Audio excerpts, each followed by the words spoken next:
videos. These communist videos are pro-China. Kablamo, I'm out.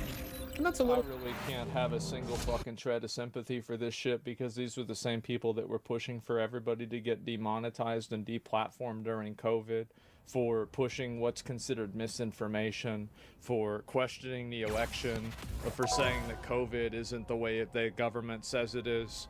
Like, I'm sorry, but, like, it's bad that I don't want to see Vosh get demonetized or kicked off the platform, like, I'll say this.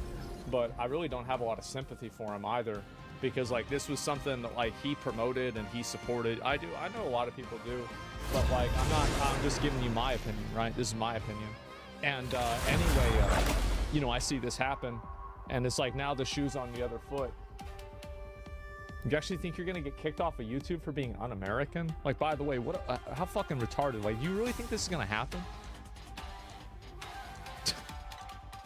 It's a fucking delusion, man. Like, chill out. You're not gonna get kicked off of YouTube for that. Now, the other thing he did. The right heroes could make all the difference. I mean, if you didn't get kicked off for that, you shouldn't worry about this. So scary. Literally, no, like, there's no, like, it's a day-by-day thing. I wake up every morning and I check. So, I'm just saying, in the meantime, maybe I'm a little bit more like and subscribe-y than usual. You have a backup platform you're planning to go to if shit hits the fan? Yeah, there's a corner under... Here we go. Where are these leaks coming from? Well, look, we think it's coming from inside, and we know the first leak of Aurora is under current investigation. We think we identified that person under investigation right now. Coming in 30 seconds. The California leak, Secretary Noem, you know, she's correct. Some of the information we're receiving tends to lead toward the FBI. But I talked to the Deputy Attorney General all this weekend. They've opened up a criminal investigation, and they... Thank fucking God. Holy shit. Thank God. Finally. The battle starts in 5, 4, 3, I promise that not only this person lose their job and lose their pension, you have to stop them from securing the mission area. Prosecute, so. That's right. Yep. See, that's real accountability. See, that's what I want to see happen. Like, in my opinion, finding the fraud is step 1. The last step is putting the people that allowed the fraud to happen in jail. That's what I want. We're all over the DHS idea investigating the first one. I think the idea what happened. Can't say a lot because under investigation. There's the idea of the second. We're sort of strong message. It's just not, you know, giving the bad guys a heads up so they can escape apprehension. Right, the arresting and, you know, giving, you know, Venezuela gang heads up, they can't arrest them. You put on treason, assisting terrorists, and Americans. I think that they should pursue the most and the most brutal punishment. Just as an example. Like, whatever the worst thing is, do that. Like that. Look, it's only a matter of time. We walk into a place where there's only bad guys that don't care. He's going to be sitting and wait for the officers to get the ambulance. This is not a game. So DHS and DOJ are connected at hip to all these people responsible in a criminal fashion. So early indications are this is coming from our Us against the world! Fear Magneto! Information as leading to that. Again, I'll let the Department of Justice. Again, I talked to Deputy Attorney General this week, and they've opened up a criminal investigation. He thinks the information is coming from there also, so we're letting the investigation play out. But some of the leads point that way. Oh, that's really scary. The idea of, you know, not hiring these 88,000 IRS agents to go after law-abiding taxpayers and bringing them to the board, how helpful would that be in your mission? Yeah, we're putting the work. FBI's corrupt as fuck.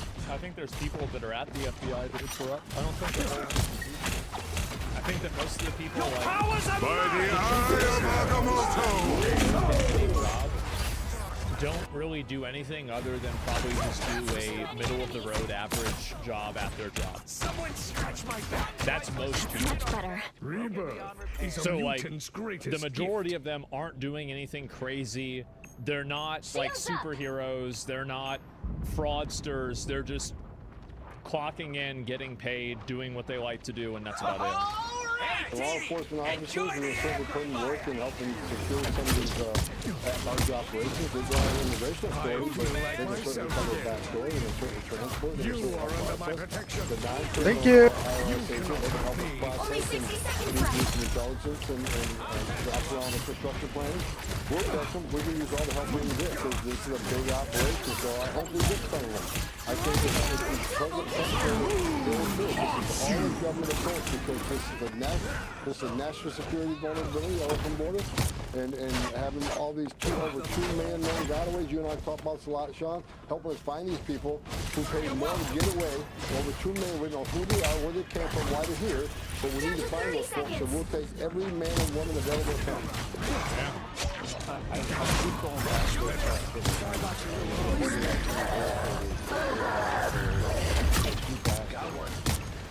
and this is the scary part of tipping off with the enemy. If you like a lying, waving element of surprise will be removed from those brave agents that are Well, then they just blow you up, right? I mean, because if they know you're coming, they can just put explosives. Fear Magneto! I mean, that's really what's going on. I mean, like, obviously, I mean, if you were one of these cartel or like terrorist gang members, like, isn't that what you would do? Like, of course it is, right? And you would also hide all the evidence, get rid of evidence. Yeah, trip the entrances. Yeah, cool. You'll need a top-notch team to win the this people one. in this country that don't belong here, but among them are known murderers and rapists and terrorists and cartel members and gang members. This is not an easy lift to begin with. And you've expressed confidence that you'll find them all, and the question is, how quickly do you think we can find them all? Well, Sanctuary Cities, now they're putting up every roadblock possible. Now, rather than arresting the bad guy in county jail, there's no need to arrest the bad guy and he's arrested and put in the county jail. We got to send the whole team to the neighborhood. So it's going to be, it's very difficult in Sanctuary Cities, but we're going to keep coming. What are we doing about Sanctuary Cities? 30 seconds before you attack. I want double manpower Get in those ready. Sanctuary Cities. Sanctuary Cities, if we can't get them in their homes, we'll get them a place of employment. If you we're going to have large-scale worksite enforcement I will operations. not So hesitate we're going to send to no rip resources. that metallic We're limb not from going to your stop. We're body. going to keep coming. We're going to keep coming with more. We're going to increase the targeting in those cities. Yeah, thank God. I mean, I've been waiting on this for a bit. We're going to give full steam ahead on Sanctuary Cities. The battle Sanctuary starts Cities in are 5, becoming the priority. 4, Why? Because 3, they're protecting 2, public safety threats and national security All you need threats. to So do is we're capture going the to double mission area. manpower. Got We're going it? to double operations. We're going to double targeting. We're coming full bore, and they're not going to stop us. I'm taking this seriously. I don't sleep well at night because I'm afraid of the people that are walking the streets here every day because Sanctuary Cities are protected. Sanctuary Cities are sanctuaries for criminals. Bottom line. So we're going to do everything we can. Fucking God. True. Yep, this guy's great to see every time. Yeah, I like how Double kill. I like how matter of fact he is with everything. Something damaged and broken apart. Yeah, I mean, like, well, the thing is that, like, you gotta look at it from the perspective of, like, if a family gets broken apart whenever they get deported, there's also families that get broken apart when somebody is, like, a victim of, like, one of these criminals, or they're a victim of the drugs that are being brought into the country. There are a lot of cases where that happens. So, like, I feel like, to me, it's a womp-womp situation. It is. Like, I don't give a fuck. I don't, because they shouldn't be here. They knew what the risk was coming here, and they do it anyway. Yeah, it's like if you commit a crime, it's not like you don't get to. It's not like you don't have to go to jail if, like, you have a kid. That's not how it works. To find them, regardless of what it takes. We got a strong president in the White House that's giving us all the authority we need. We're coming. I give mercy to people in the country. I've been saying it for years. They are aiding and abetting in the law breaking, and frankly, all of them that protect these criminals and those criminals that go on to commit violent crime, murder, rape against Americans, they have blood on their hands. There's no other way to put it. Tom Homan, we will continue to update our audience on this. This guy's ruthless. I don't even think he's ruthless. I just think he's reasonable. Like, honestly, I think a lot of the stuff he says isn't really crazy at all. You're viewing immigrants as killing machines now. There's more killings done by Americans. I'm sure school shootings on their own is more. I think you're completely right, but the correct amount of killings that should be done by illegal immigrants is 0. because there shouldn't be any illegal immigrants. It's an unforced error. So, yeah, you're right. There's a lot of crime that happens here on its own. But isn't that an even better argument to say that's why we don't need any extra people here causing even more problems? They shouldn't be here. Yeah, I mean, like, yeah, it's a complete unforced error. I mean, I understand, like, this might work. Like, I don't know why, like, dumbest argument chatter. I don't think it's a very good argument either. I see the argument made a lot, but I don't really see how people... I mean, I guess actually, you know what? I mean, most people are agreeing with this. So the fact is that, yes, actually, in fact, most people do agree with it. The mic drop great logic. Yeah, exactly. How many illegal immigrants is enough? You should not kick people out who were here for 15 years. Really? Because I think you should. I think we get them out. Why 15? Because the thing is that if you have like a, you know, basically like a cooldown period of this, what you do is you incentivize people to hide more, and then you incentivize more people to stay there and do it anyway, because you've just created an incentive program. So no, there isn't like a, oh, if you've been here for this much time, you're somehow in there. You somehow get citizenship. That's ridiculous. 15 years and still not legal and paying taxes? Yeah, I mean, like, what is this? You broke the law for 15 years, that's worse, yeah. As long as they work and pay taxes, what's the issue? In a lot of cases, they don't. And in some cases, they bring their family here. Some of their families are here. And also, like, you have money that's being spent on it. And there are, I mean, I'm sure that, like, you can make the argument that some people that are here are effectively not doing it. They're taking jobs. Yeah, they are taking jobs too. And like, if you're having an illegal immigrant do the job, well, then you're doing two things, right? You're either keeping, you're basically keeping what the closest thing to slave labor is on life support, because you're unwilling to innovate your business to be more future-proof. And you're also taking those jobs away from citizens that are here. And also, yeah, good point. Where do they live? Well, they live in houses. Well, okay, well, we have people that don't have houses that are in the country now. Well, what the fuck?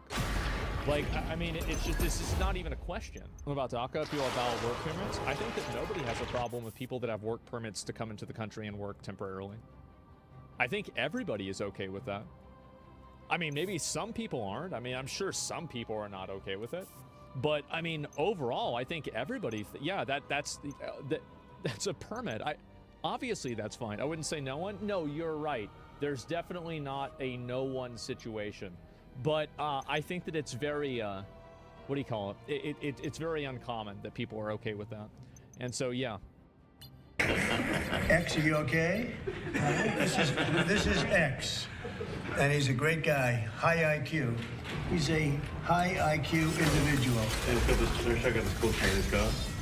So thank you very much. We had a busy day today. The king just left, and we've had a great discussion, terrific discussion concerning Gaza and everything else. We had discussions also about Saturday at 12 o'clock. It's going to be a big moment. We'll see what happens. I don't expect much happening with these people, but we'll see what happens. And we're going to be signing a very important deal today. It's Doge, and I'm going to ask Elon to tell you a little bit about it and some of the things that we found, which are shocking. Billions and billions of dollars in waste, fraud, and abuse. And I think it's very important. And that's one of the reasons I got elected. I say, we're going to do that. Nobody had any idea it was that bad, that sick, and that corrupt. And it seems hard to believe that judges want to try and stop us from looking for corruption, especially when we found hundreds of millions of dollars worth, much more than that, in just a short period of time. We want to weed out the corruption. And it seems hard to believe that a judge could say, we don't want you to do that. So maybe we have to look at the judges, because that's very serious. I think it's a very serious violation. I'll ask Elon Musk to say a few words, and we'll take some questions. Elon, go ahead. Sure. So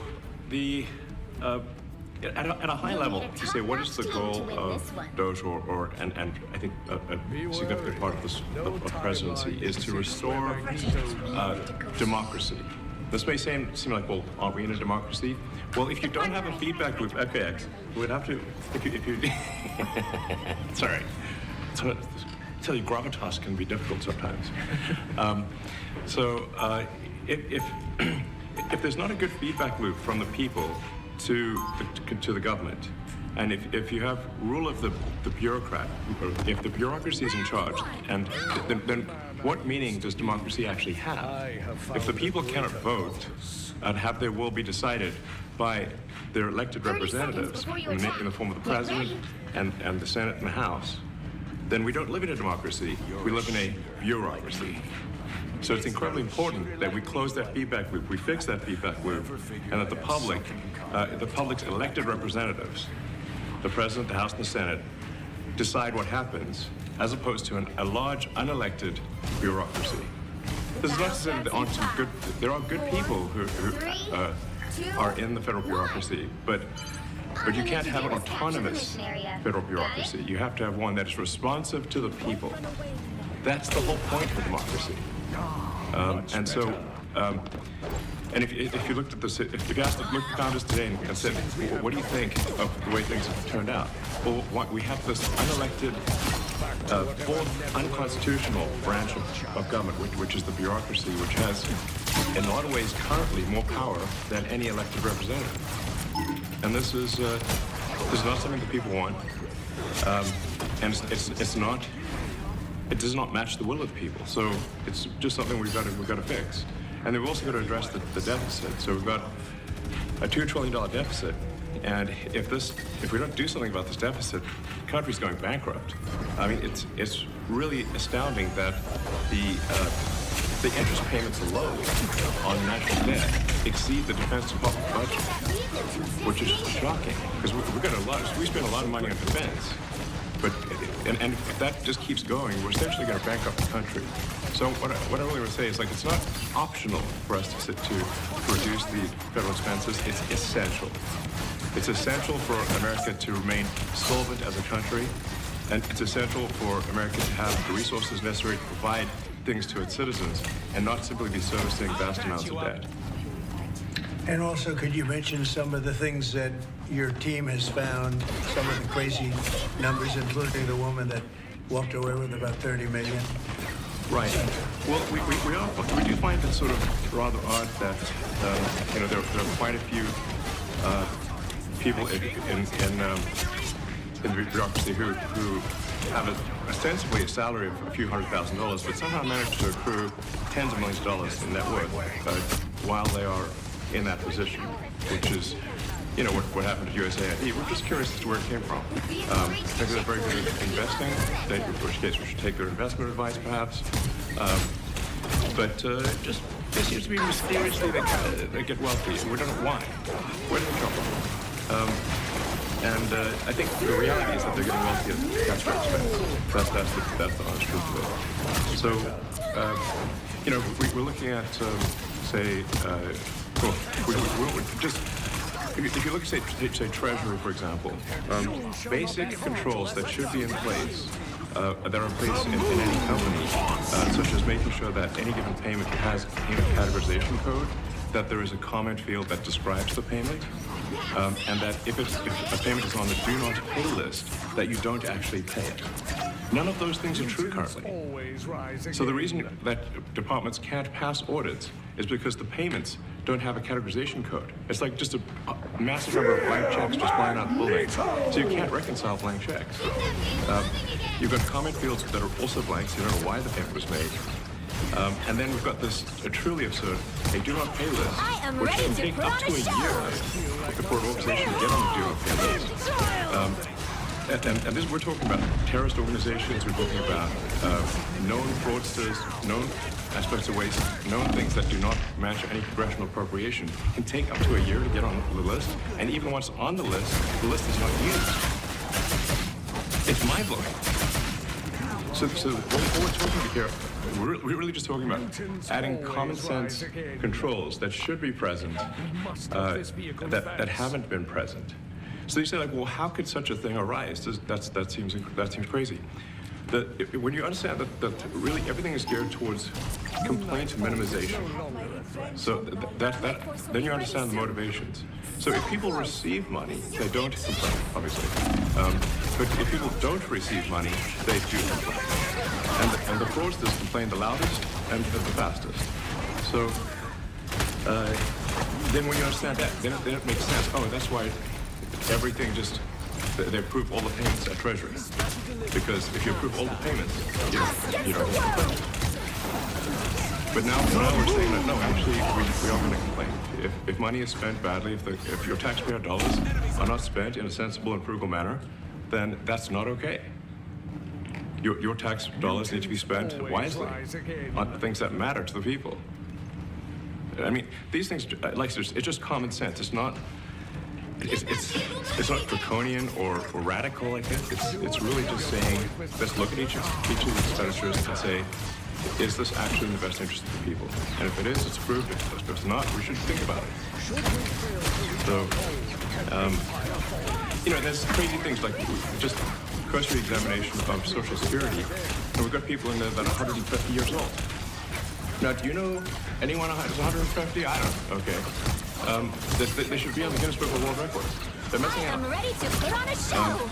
So, that's a case where, like, I think they're probably dead. It's my guess. Or they should be very famous. One of the two. And then there's a whole bunch of Social Security payments where there's no identifying information. Well, why is there no identifying information? Obviously, we want to make sure that people who deserve to receive Social Security do receive it, and that they receive it quickly and accurately. Also, another crazy thing. So, one of the things is, like, we are trying to sort of right-size the federal bureaucracy, just make sure that this, obviously, there need to be a lot of people working for the federal government, but not as many as currently.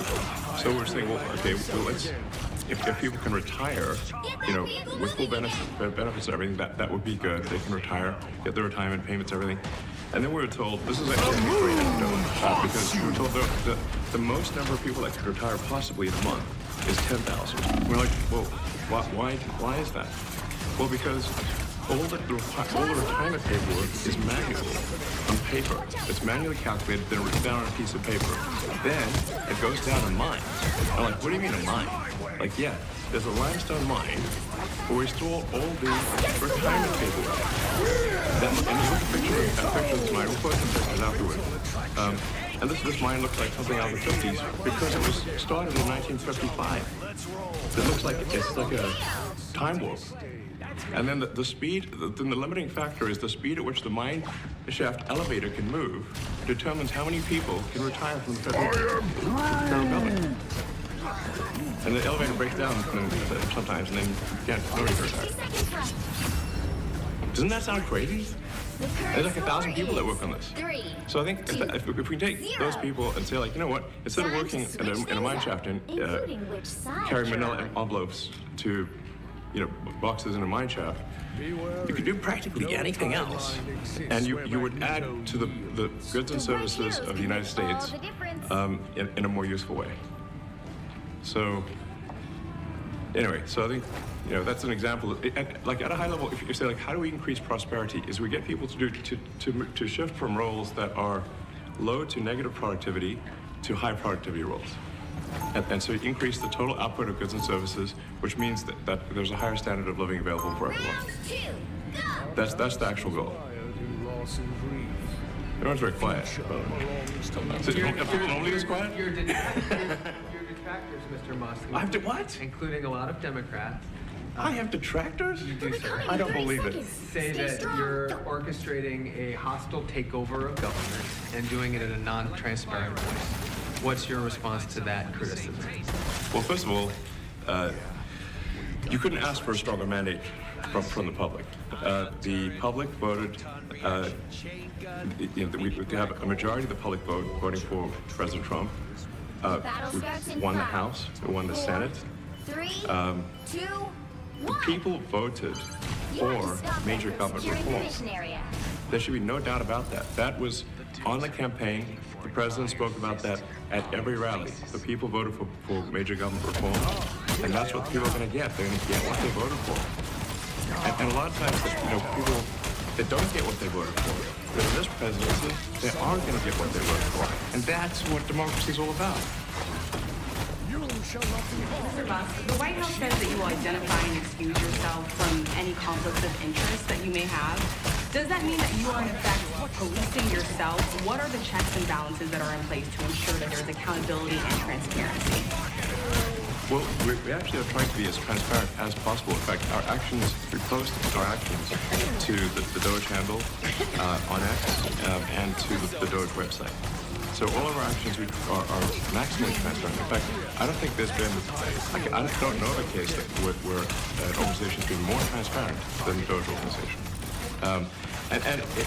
So, you know, and the kind of things we're doing are, I think, very, very simple and basic. They're not, you know, what I mentioned, for example, about creditors, just making sure that payments that go out, taxpayer money that goes out, is categorized correctly, that the payment is explained, that organizations on the do not pay list, which are, take money to get there, that actually are not paid, which currently they are paid. These are not individual judgment decisions. These are about simply having sensible checks and balances in the system itself to ensure that taxpayer money is spent well. So it's got nothing to do with, like, say, a contract with some company of mine at all.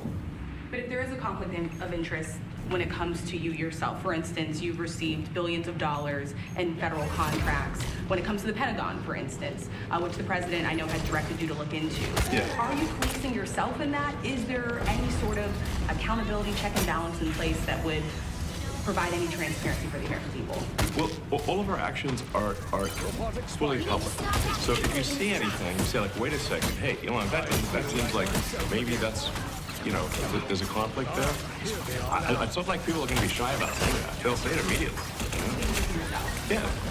But transparency is what builds trust. Not simply somebody asserting trust. So not somebody saying they're trustworthy, but transparency, so you can see everything that's going on. And then you can see, am I doing something that benefits one of my companies or not? It's totally obvious. And we thought that we would not let her do that segment or look in that area, but we thought there was a lack of transparency or a conflict of interest. And we watched that also. He's a big businessman. He's a successful guy. That's why we want him doing this. We don't want an unsuccessful guy doing this. Now, one thing also that Elon hasn't really mentioned are the groups of people that are getting some of these payments. They're ridiculous. And we're talking about billions of dollars that we've already found. We found fraud and abuse. I would say those two words as opposed to the third word that I usually use, but in this case, fraud and abuse. It's abusive because most of these things are virtually made up, or certainly money shouldn't be sent to.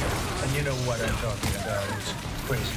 So, but we're talking about tens of billions of dollars that we've already found. And now a judge who's an activist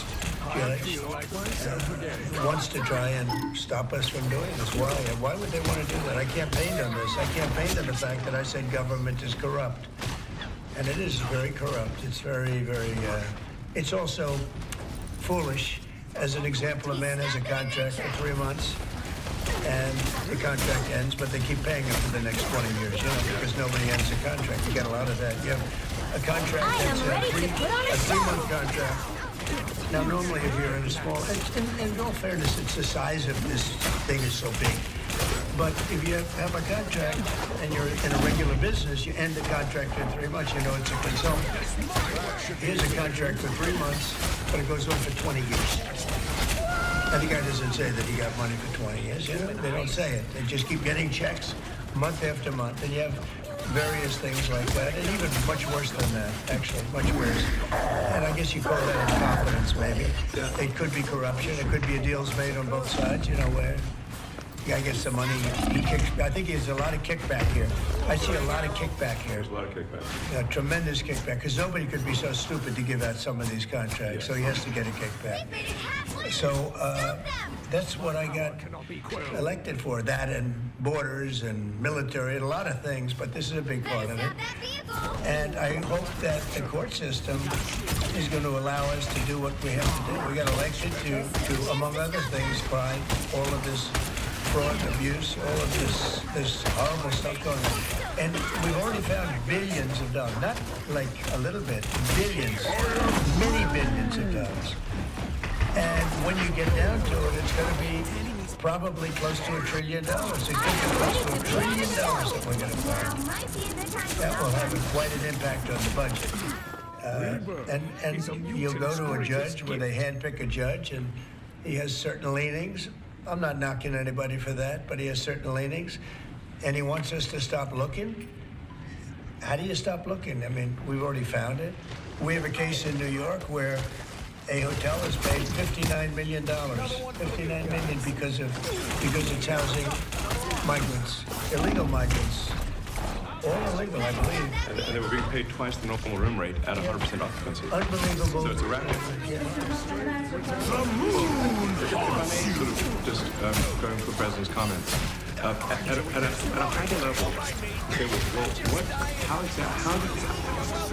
well, what are the two ingredients that are really necessary in order to cut the budget deficit in half from 2 trillion to 1 trillion? And it's really two things: competence and caring.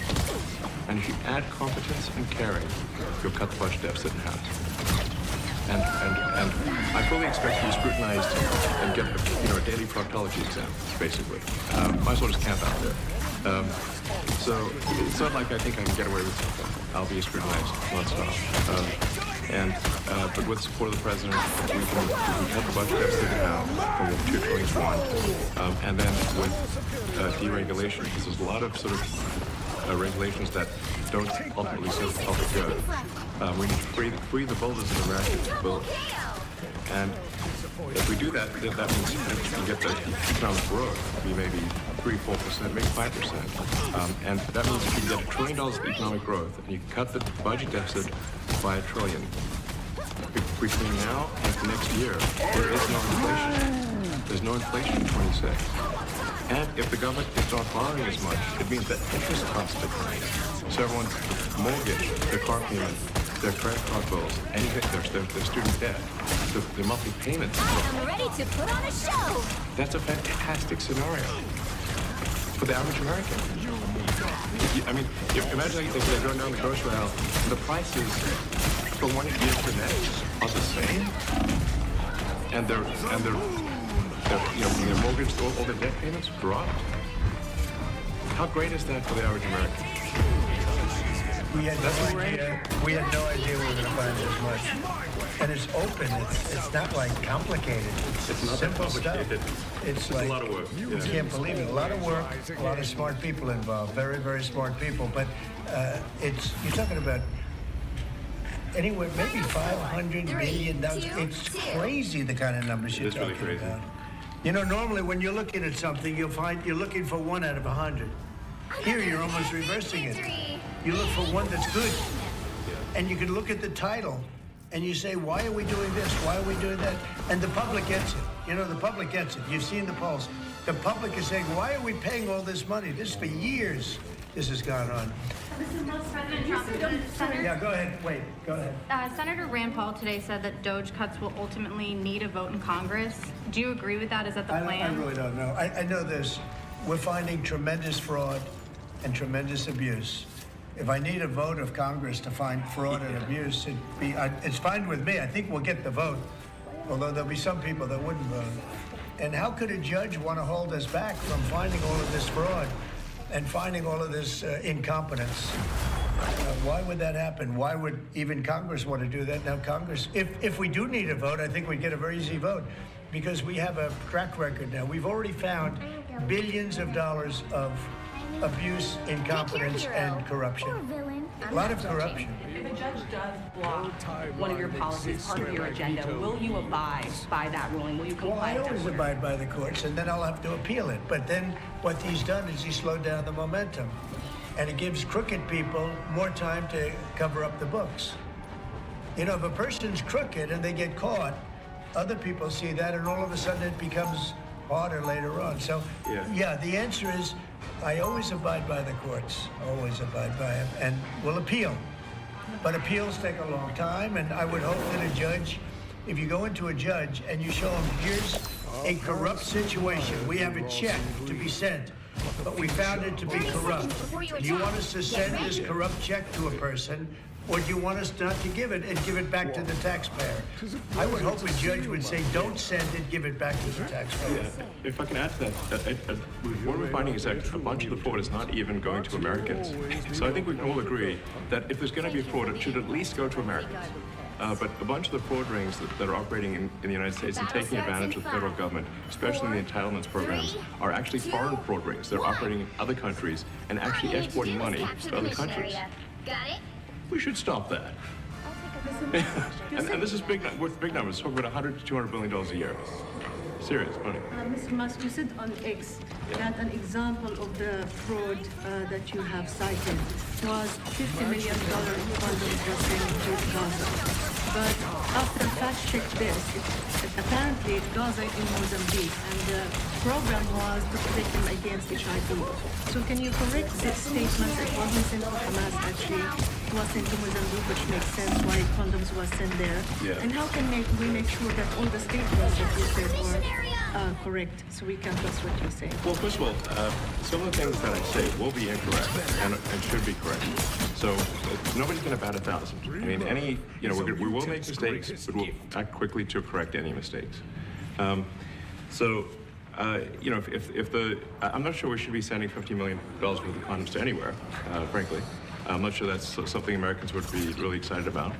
And that's really an enormous number of condoms, if you think about it. But if it went to Mozambique instead of Gaza, I'm like, okay, that's not as bad, but still, why are we doing that? Can you talk a little bit about how closely you're working with agency heads as you're directing these cuts? Do they have how much input do agency heads have when you're making these decisions? Yeah, we work closely with the agency heads, so there are sort of checks in place. So it's not just us just going in and doing things willy-nilly. It's in partnership with the agency heads and I check frequently with the president to make sure that this is what the president wants to have happen. So we talk almost every day, and I double check things to make sure, is this something, Mr. President, you want us to do this? Then we'll do it. USAID has been one of your main targets. Are you concerned at all that some of the cuts or that shutting that agency altogether may lead to diseases or other bigger problems starting in other countries that then come to the United States? Yeah, so that's an example. So that's something where we work closely with the State Department and Secretary Rubio. And we have, for example, turned on funding for Ebola prevention, for HIV prevention. Yes, correct. And we are moving fast, so we will make mistakes, but we'll also fix the mistakes very quickly. So That's a worthy cause, USAID. You'll have to keep fighting until I think that there's some worthy things, but overall, if you say what was the bang for the buck, I would say it was not very good. And there was far too much of what USAID was doing was influencing elections in ways that I think were dubious and do not stand the light of day. I can just ask a follow-up to the Pentagon contracts. If you have received billions of dollars in contracts from the Pentagon, and the president's directing you to look into the Department of Defense, is that we a definitely conflict need of to do and interest? are going to do at the president's request. Does that present a conflict of interest for you? No, because you'd have to look at the individual contract and say, first of all, I'm not 30 seconds the one, before you attack. Get ready. filing the contract. It's people at SpaceX or someone who will be putting for the contract. And I'd like to say, if you see any contract where where it was awarded to SpaceX and it wasn't by far the best value for money for the taxpayer, let me know. Because every one of them was. The president said the other day that you might look at treasuries. Could you explain that a little bit? What kind of fraud, and that question goes to both of you, what kind of fraud are you expecting to see or do you see right now in U.S. treasuries? All you need to do is I think it means the Treasury Department as opposed to Treasury bills or... You also referenced treasuries on Air Force One the other night. Well, as I mentioned earlier, really, the first order of business is to make sure we're actually collecting. Sorry for this. I thought my son might enjoy this, but he's sticking his fingers in my ears. So it's been hard to hear sometimes. Hey. So, the stuff we're doing with the Treasury Department is so basic that you can't believe it doesn't exist already.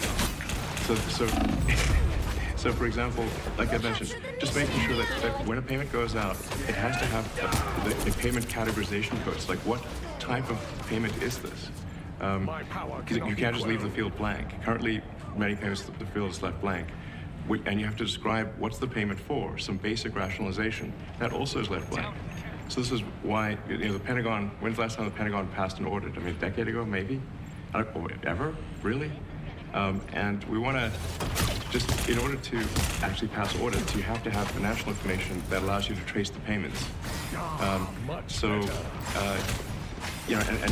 a while, the Treasury has to pause payments if it thinks the payment is going to a fraudulent organization. If a company or organization is on a do not pay list, we should not pay it. I'm sure you would agree. Like, if it's quite hard to get on that payment, the do not pay list, it means that this is someone that is like dead people, terrorists, known fraudsters, that kind of thing. We should not pay it. But currently we do, which is crazy. We should stop that. Many transactions. And by the way, hundreds, thousands of transactions like that. We have a big team. And for the sake of the country, I hope that the person that's in charge and the other people that report to me that are in charge are allowed to do the right thing, namely make sure everything's honest, legitimate, and confident. But we're looking at just, when you look at USAID, that's one. We're going to look at the military, we're going to look at education. They're much bigger areas. But the USAID is really corrupt. I'll tell you, it's corrupt. It's incompetent, and it's really corrupt. And I can't imagine a judge saying, well, it may be corrupt, but you don't have the right. You got elected to look over the country and to, as we say, make America great again, but you don't have the right to go and look and see whether or not things are right at that bank, or that things are honest at that bank. And nobody can even believe this. Other people, law professors, they've been saying, how can you take that person's right away? You're supposed to be running the country, but we're not allowed to look at who they're paying it to and what they're paying. We have massive amounts of fraud that we caught. I think we probably caught way over a lot of billions of dollars already in, 2 weeks? Yeah. And it's going to go to numbers that you're not going to believe. And much, as I said, much is incompetence and much is dishonesty. We have to catch it. And the only way we're going to catch it is to look for it. And if a judge is going to say you're not allowed to look for it, that's pretty sad for our country. I don't understand how it can even work. Can you personally guarantee that... Which one? The buyout program, the offer to federal workers. Can you personally guarantee that the workers who opt in to resign now will be paid through September? Well, they'll get their money, but they're getting a good deal. They're getting a big buyout. And what we're trying to do is reduce government. We have too many people. We have office space. It's occupied by 4%. Nobody's showing up to work because they were told not to. And then Biden gave them a 5-year pass, some of them, 48,000 of them, gave them a 5-year pass, that for 5 years you don't have to show up to work. And let me tell you, this is largely, and much of this stuff is because of Biden. It's his fault. He allowed this country, what he did on our border. What he did on our border is almost not as bad as what he did with all of these contracts that have come out. It's a very sad day when we look at it. I can't even believe it. But many contracts just extend, and they just keep extending, and there was nobody there to correct it. And that cannot be, I can't imagine that could be held up by the court. Any court that would say that the president or his representatives, like Secretary of the Treasury, Secretary of State, whatever, doesn't have the right to go over their books and make sure everything's honest. I mean, how can you have a country? You can't have anything that way. You can't have a business that way. You can't have a country that way. Hey, thank you very much, everybody. Thank you. Thank you, press. Thank you, press. Head down. Coming back tonight. Mark Vogel will be at the White House tonight at about 10 o'clock. If you want to come over, you can say hello to him. Did you guys get anything in return? Not much. No, they were very nice. We were treated very nicely by Russia, actually. I hope that's the beginning of a relationship where we can end that war and millions of people can stop being killed. They've lost millions of people. They lost, in terms of soldiers, probably 1.5 million soldiers in a short period of time. We got to stop that war. And I'm interested primarily from the standpoint of death. We're losing all those soldiers. And they're not American soldiers, they're Ukrainian and Russian soldiers. But you're probably talking about 1.5 million. I think we got to bring that one to an end. Okay? Thank you. Thank you very much. Thank you. 10 o'clock. 10 o'clock. Round one, Humans good reason to hate and fear us after all. The kind introduction, and I want to start by thanking President Macron for hosting the event and, of course, for the lovely dinner last night. During the dinner, President Macron looked at me and asked if I would like to speak, and I said, Mr. President, I'm here for the good company and free wine, but I have to earn my keep today. And I, of course, want to thank Prime Minister Modi for being here and for co-hosting the summit, for all of you for participating. And I'm not here this morning to talk about AI safety, which was the title of the conference a couple of years ago. I'm here to talk about AI opportunity. When conferences like this convene to discuss a cutting-edge technology, oftentimes I think our response is to be too self-conscious, too risk-averse. But never have I encountered a breakthrough in tech that so clearly calls us to do precisely the opposite. Now, our administration, the Trump administration, believes that AI will have countless revolutionary applications in economic innovation, job creation, national security, healthcare, free expression, and beyond. And to restrict its development now will not only unfairly benefit incumbents in the space, it would mean paralyzing one of the most promising technologies we have seen in generations. So with that in mind, I'd like to make 4 main points today.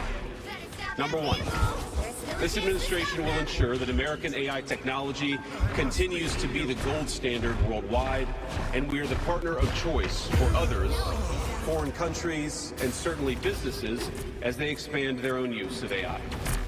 Number 2, we believe that excessive regulation in the AI sector could kill a transformative industry just as it's taking off, and we'll make every effort to encourage pro-growth AI policies. And I like to see that deregulatory flavor making its way into a lot of the conversations this conference. Number 3, we feel very strongly that AI must remain free from ideological bias, and that American AI will not be co-opted into a tool for authoritarian censorship. And finally, number 4, the Trump administration will maintain a pro-worker growth path for AI, so it can be a potent tool for job creation in the United States. And I appreciate Prime Minister Modi's point. AI, I really believe, will facilitate and make people more productive. It is not going to replace human beings. It will never replace human beings. And I think too many of the leaders in the AI industry, when they talk about this fear of replacing workers, I think they really miss the point.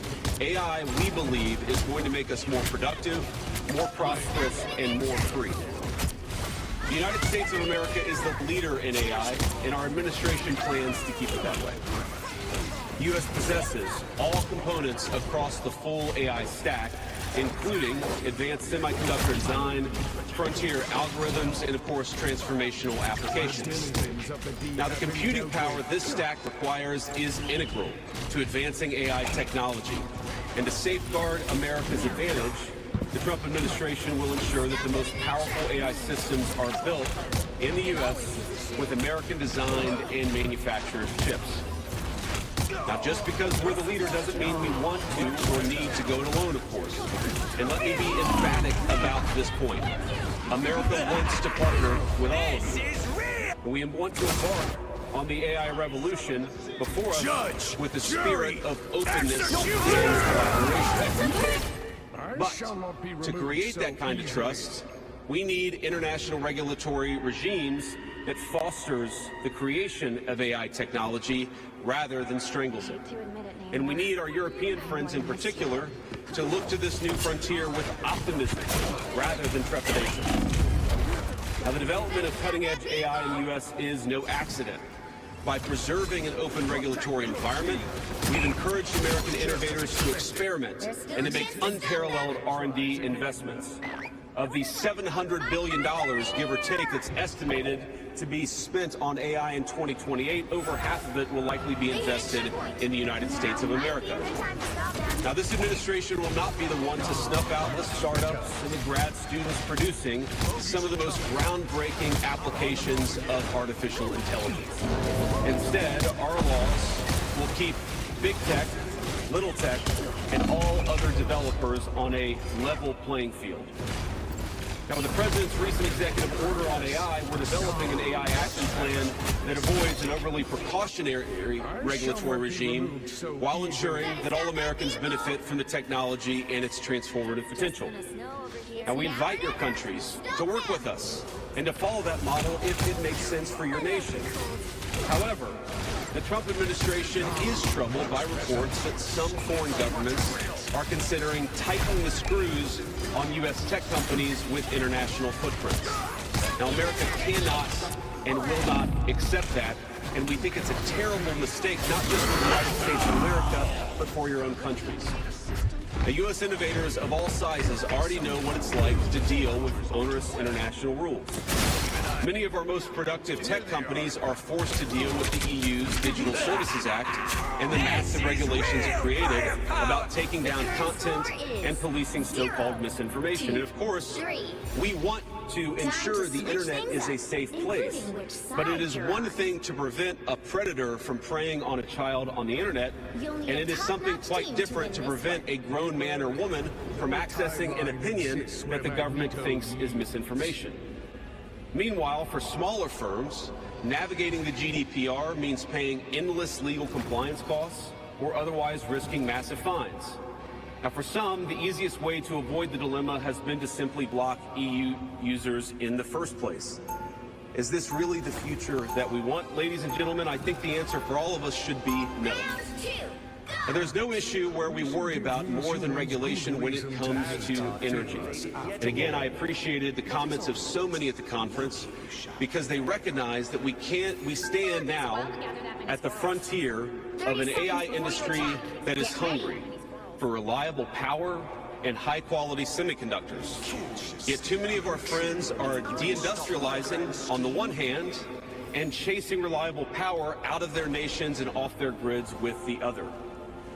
The AI future is not going to be won by hand-wringing about safety. It will be won by building from reliable power plants to the manufacturing facilities that can produce the chips of the future. Now, at a personal level, what excites me most about AI is that it is grounded in the real and the physical economy. The success of the sector isn't just a matter of smart people sitting in front of a computer screen and coding. It depends on those who work with their hands.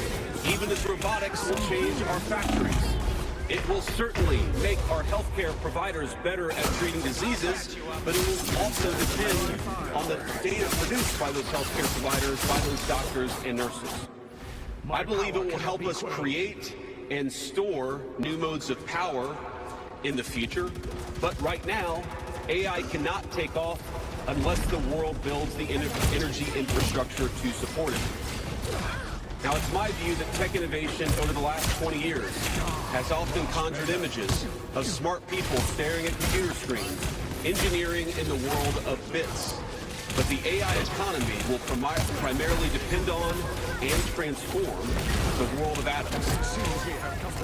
Now, at this moment, we face the extraordinary prospect of a new industrial revolution, one on par with the invention of the steam engine or Bessemer steel. But it will never come to pass if overregulation deters innovators from taking the risks necessary to advance the ball. Nor will it occur if we allow AI to become dominated by massive players looking to use the tech to censor or control users' thoughts.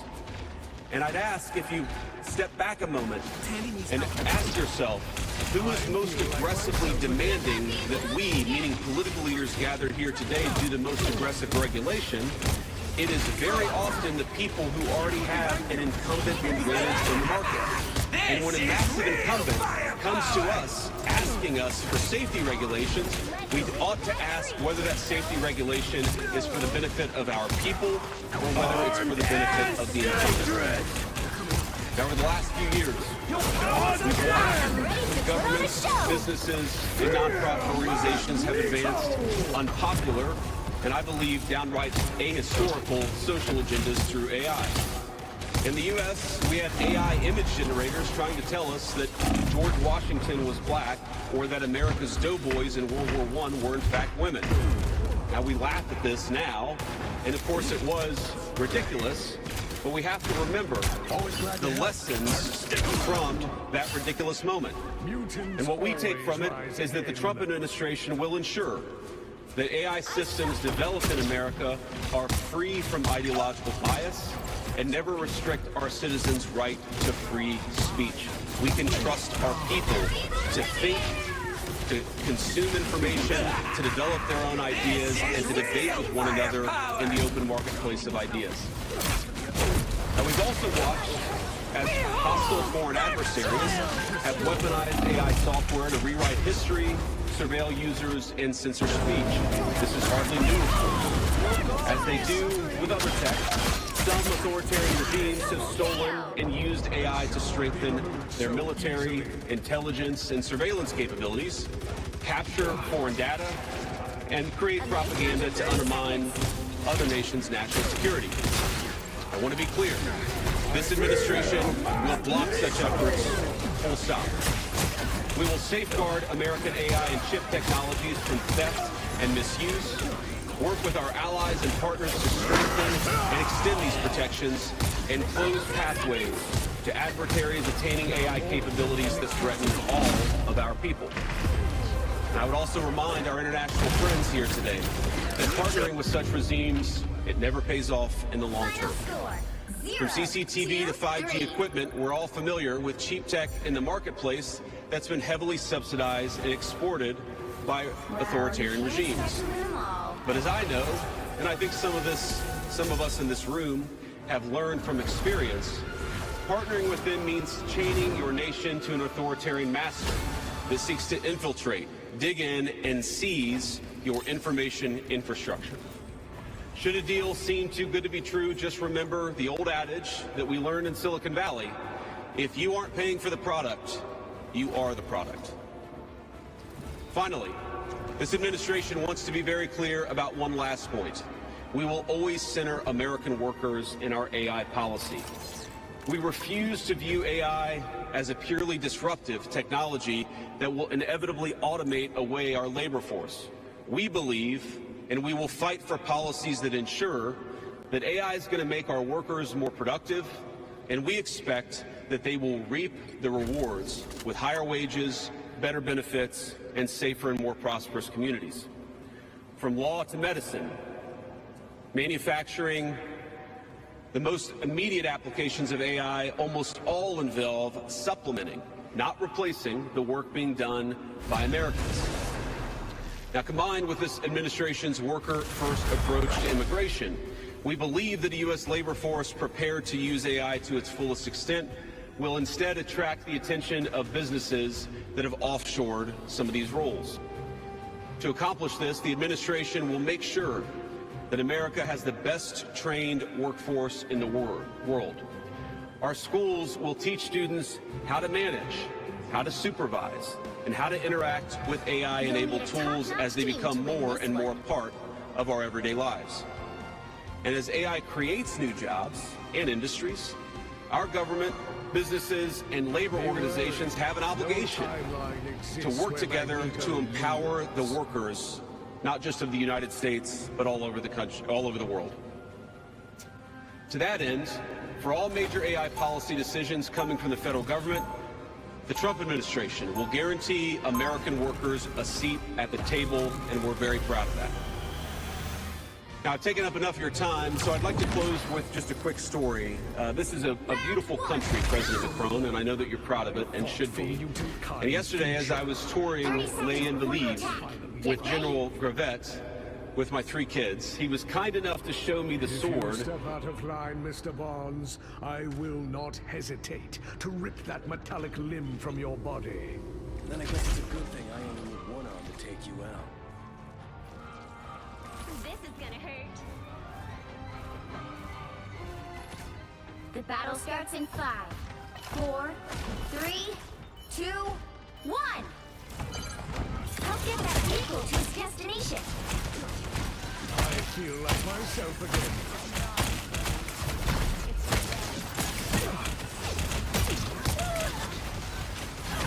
Fighter behind. Nice, thank you.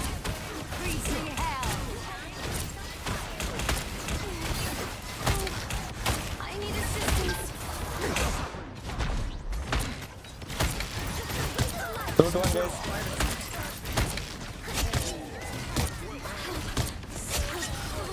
Fighter here. In this area. You're halfway there. Keep going. Glad to help. Thank you. Shake it up. I will crush them all. Robotic spiders. This should be easy. Almost there. Can you help?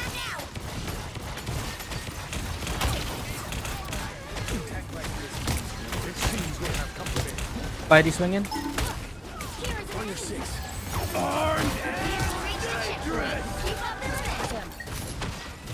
I am as Us against the world.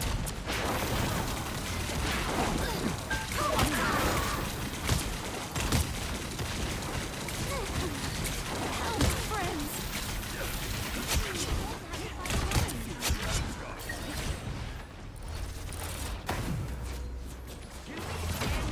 Battle means ever increasing. not the nest of spiders. Let's not over push. Yeah. What a curious place. Help is here. I feel like myself again. Approach this site with caution. Time to in place. You're halfway there. Keep going. Careful, guys. Maybe Spidey looking.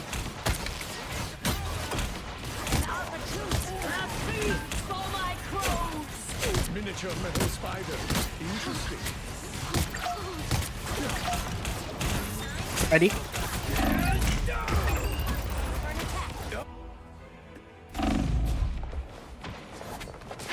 Almost there. Turn that now. Rebirth Right here. is a mutant's greatest gift.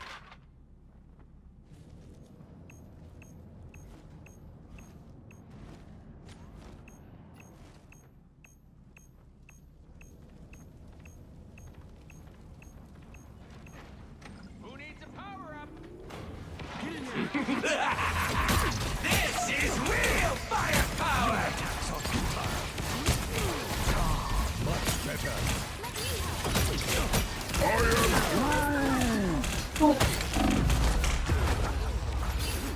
Come back. Yeah, we were focused. It's okay. On your 6. Enemies. Perfect. We make a good team. I shall Get not that be vehicle removed so moving again. easily.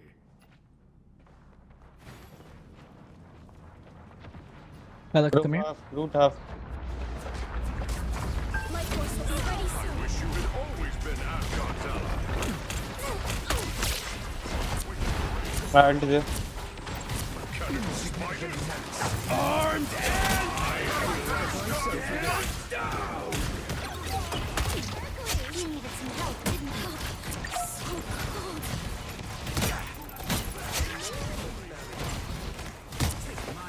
Rocket one. Nice, thank you.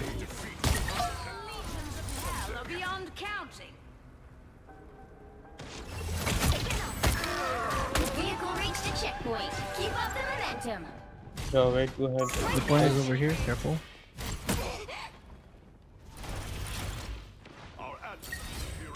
Wanna boost Thor? Usually I love spiders, but destroy this nest. Why, Bob? Chin up. Ah, much better. Help, friend.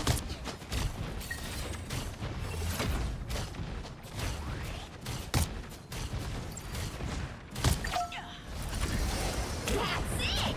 Don't let anything stand in your way. A feast for my crows.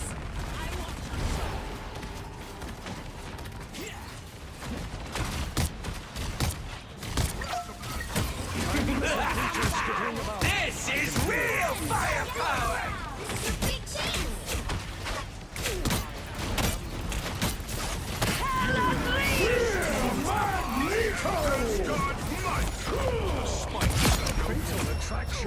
Nice one. The current score is 3-2-0. Time to switch things up, including which side you're on. The right heroes could make all the difference. Be wary. No timeline exists where Magneto yields.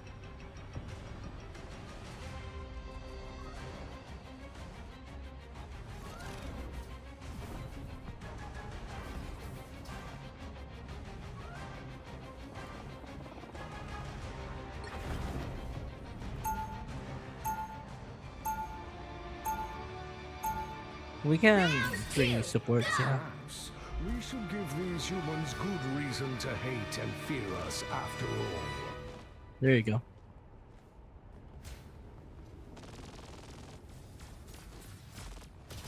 They'll be coming in 30 seconds. Stay strong. Are you reading my mind? I don't have to read your mind to know what you're thinking. Ouch. Ha! You're so sensitive. It's okay. Yeah, I'll call out as best as I can.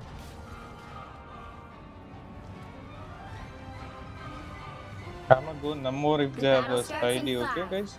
4, 3, 2, 1. Focus on the battle. Oh boy. I will crush them all. I was born to battle. Learn to love peace. Fighting. I require some aid.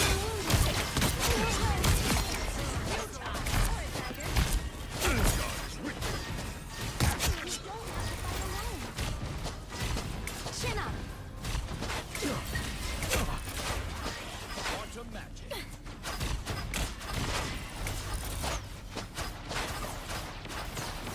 You stop them in their tracks.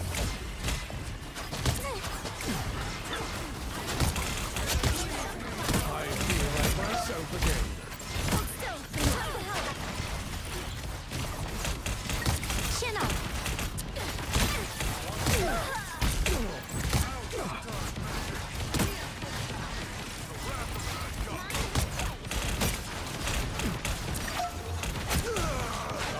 Here they are now.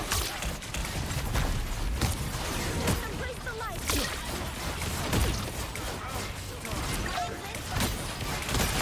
I'm wounded.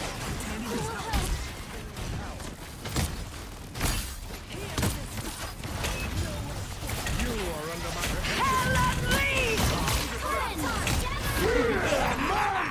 This is real firepower!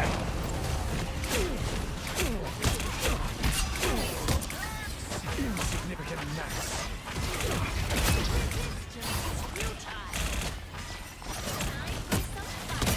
We are undefeatable! You cannot hurt me. I am Asgard's might.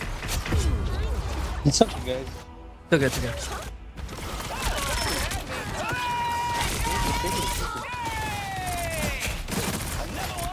Mutants always rise again. Come to me.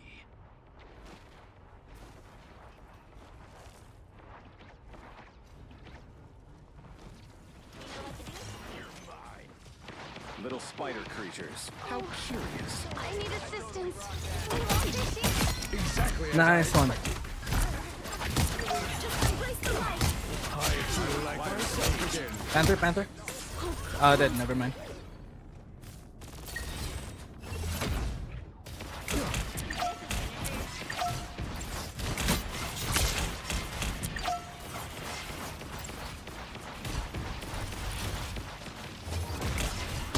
stop them in their tracks.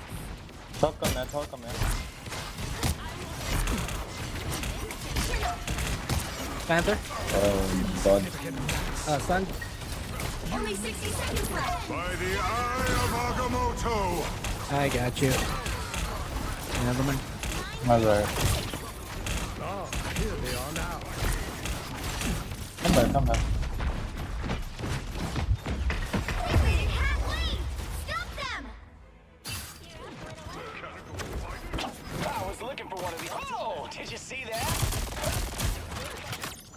Mutants always rise again. Down to 30 seconds. Us against the world. It's fighting time! We must persevere. Panther behind, Panther behind. Tremble before fast! You are under my protection. There's still a chance to stop them. Rise, my friends!